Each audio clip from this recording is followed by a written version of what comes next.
Hey everyone, welcome to the show. So we now have definitive proof that Jeffrey Epstein was working with and or for the Israeli government. And he held a hell of a lot of sway with their leaders. So I have those details to share with you guys. I also have news about how Jeffrey Epstein's prosecutor recently seemingly lied to Congress. And we're finding that numerous Trump mega donors were also connected to Epstein. So here's the deal. The first bit of news about the Israel connection comes from DropSite. I can't believe, or actually I can. I was going to say I can't believe that mainstream media hasn't picked up on this, but I can believe it. So DropSite News recently released some Epstein emails. They got these through some of their own due diligence, also DDoS. That's a site that they do a lot of hacking, and then they publish their findings. So they've published some of this stuff. Well, these emails prove once and for all that he was working with and on behalf of the Israeli government. So at the end of September, journalist Ryan Grimm and Murtaza Hussein, they published a story about how Epstein used his connections and his resources to successfully broker a security cooperation agreement between Israel and Mongolia. So take a look at this. So this article, it says in here, basically they break down and describe how Epstein was was close with, I should say, the now former Israeli Prime Minister, Ehud Barak. So Grimm and Hussein wrote in part, quote, messages spanning from 2013 to 2016 show oftentimes daily correspondence between Barak and Epstein. Their conversations address political and business strategy as Epstein coordinated meetings for Barak with other members of his elite circles. And then in another article on November 7th, they explained how Epstein worked with Barak again in selling Israeli surveillance systems to a West African nation. So this was when Barak was Israel's defense minister. And you can see Jeffrey Epstein is there with, what looks like members of the military from this West African nation. And then on November 11th, DropSite published another article. In that one, they shared how an Israeli military intelligence officer, it's a guy named Yanni Koren, he repeatedly was seen staying at Epstein's New York mansion while he was a senior aide to then Israel Minister of Defense, Ehud Barak. I mean, the guy was all up in their business. And for some unknown reason, emails show that Barak sent Epstein banking details and he instructed Epstein to wire funds to this Israeli spy, the guy who had stayed at his New York mansion. We don't know why he was paying him.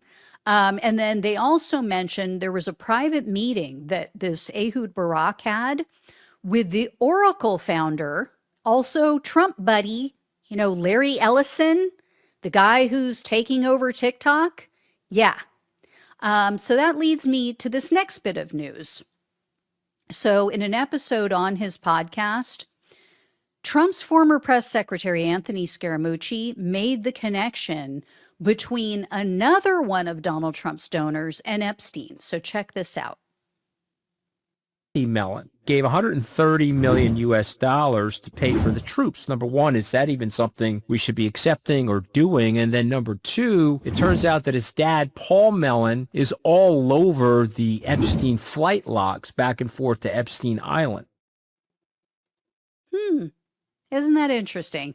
So the guy who just offered to ante up and pay our military when the government was shut down, his daddy, who was also hanging out with Epstein back in the day, is all over the documents. And was, according to Scaramucci, was back and forth to the island Yeah. All of these people traveled in the same circles. It's sickening. I find it impossible to believe that they did not know what was going down, that they didn't know what Epstein was doing, or that he wasn't blackmailing all of them. I just don't believe it. And it raises the obvious question, which is all of this a coincidence? Or are these people donating large sums of money to Trump so that he'll keep the Epstein files hidden? Also, is this why Trump has been bending over backwards to help Bibi Netanyahu? I mean, we've suspicioned that for a while, right?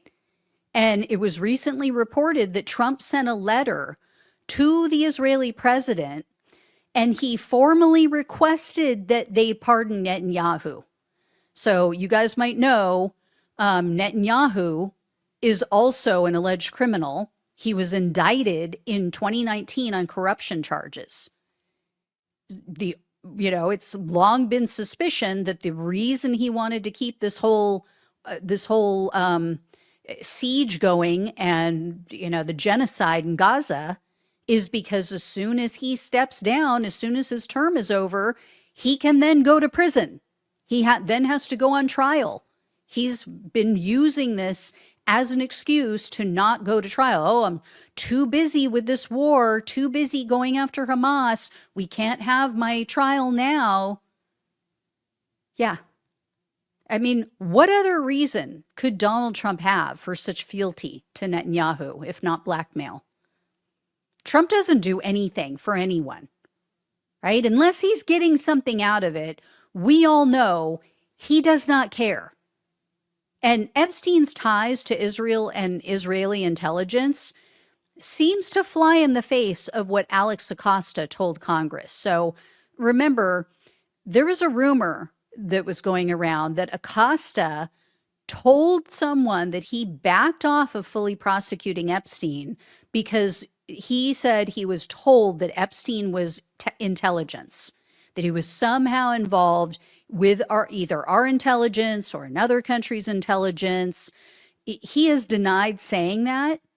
And he denied something else, though, that appears to be a lie. So I'll let you decide if Acosta is an honest actor. So as you guys might recall, Acosta had testified before the House Oversight Committee for government reform and whatever. He told the committee that he couldn't recall any discussion or investigation of quote unquote potential financial crimes committed by Epstein. He was like, oh, yeah, that's just not something we looked into. It's just not something that was on our radar. Yeah, well, according to Epstein's emails, that is a lie. Bloomberg dug through the emails and they dug through a bunch of documents.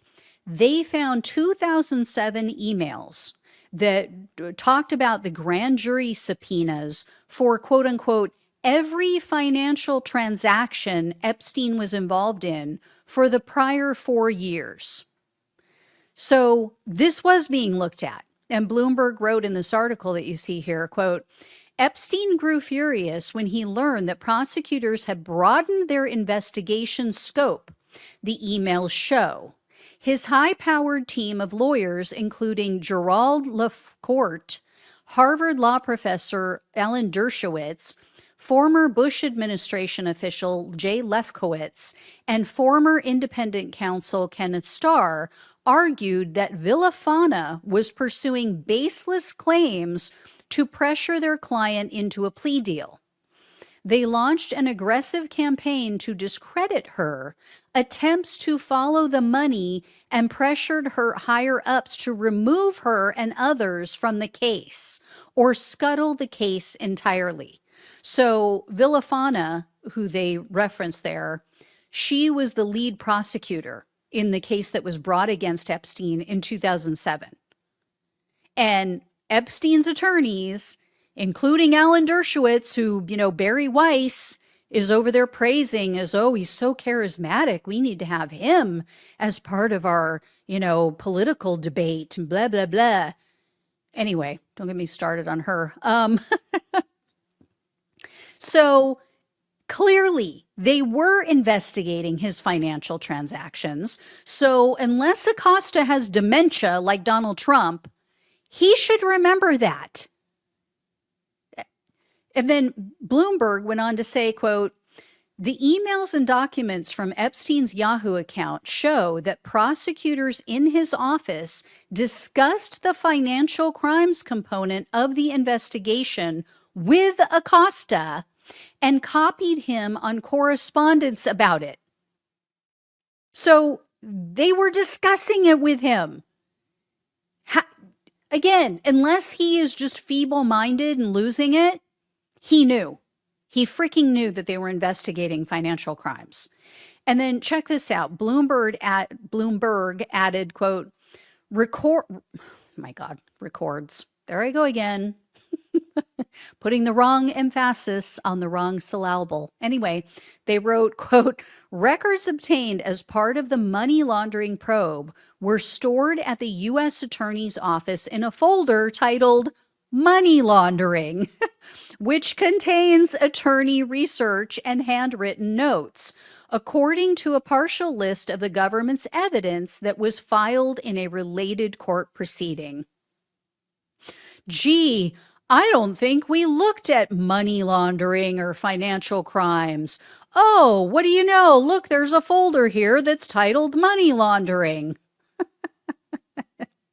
Now, Bloomberg did say no information was found in the emails regarding what, if anything, investigators did find in relation to money laundering or any financial crimes. So they didn't spell out what their findings were.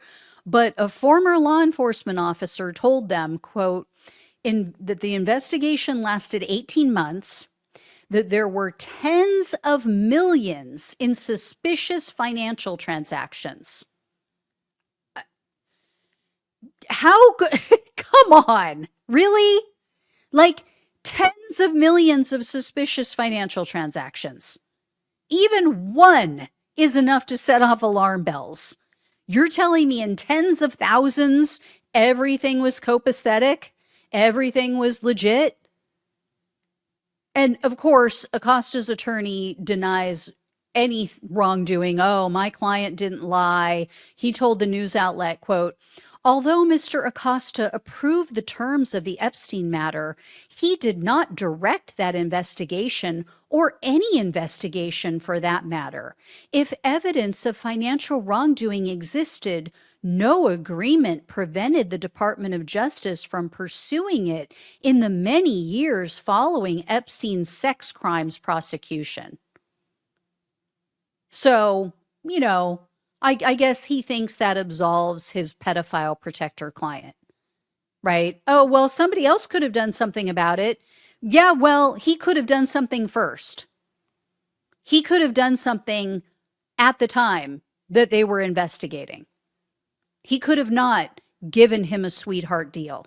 He could have not given him a slap on the wrist so that he could go and violate more children and more women after being arrested. These people are sick. These people are disgusting. They deserve to burn in hell for all eternity for what they did. Let's hope they get there sooner rather than later.